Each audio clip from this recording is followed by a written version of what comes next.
प्रसिद्ध मिर्जापोखरी ठारे 108तम चंदन यात्रार द्वितीय दिवस रंगीन आलोकमय झलुसुची उत्सवर माहौल। बालेश्वर सहर प्रसिद्ध मिर्जापोखरी ठारे 108तम चंदन यात्रा उत्सवर द्वितीय दिवस जमुची उत्सवर माहौल।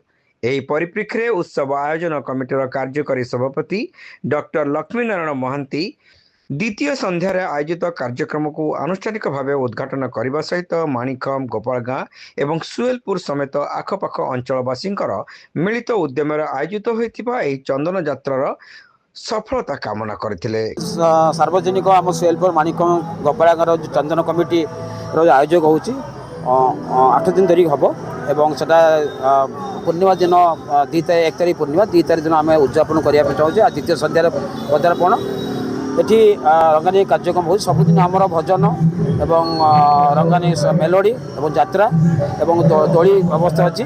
राति 9:30 भितर आमर राधाकृष्ण बाहर मंदिर बाहर मेलन हम पोखरी माध्यम से परिक्रमा करेंगे।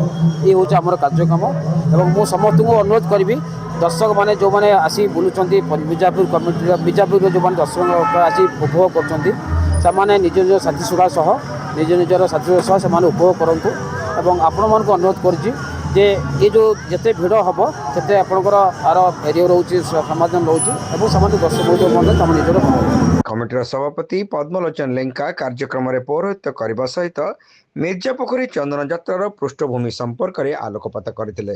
कमिटीर संपादक अरुण कुमार स्वाई एथिरे उपस्थित रही उत्सवर रूपरेखा संपर्क में सूचना देथिले। 108 वर्षर पुरातन परंपरा जारी रखिबारे कमिटीर कर्मकर्तांकर प्रयास को प्रोत्साहित करने को श्री स्वाई निवेदन करथिले।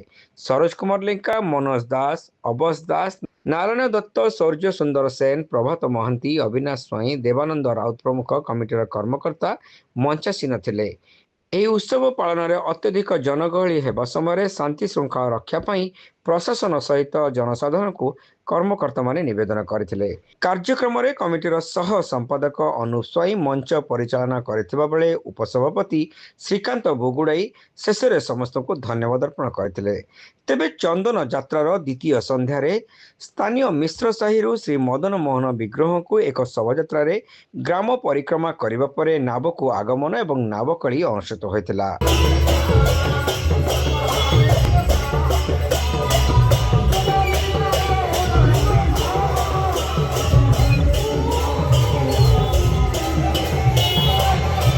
मेलार जिला एवं जिला बाहर बहु दोकानी आसी निज निजर पसरा मेलाइथिबा लक्ष्य करा जायछि।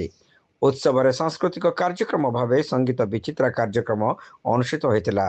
उदीयमान कलाकार मानकर जादूगरी संगीत को दर्शक माने दीर्घ समय धरी उपभोग करथिले। कमिटीर समस्त कार्यकर्ता उपस्थित रही कार्यक्रम परिचालन में सक्रिय सहयोग करथिले।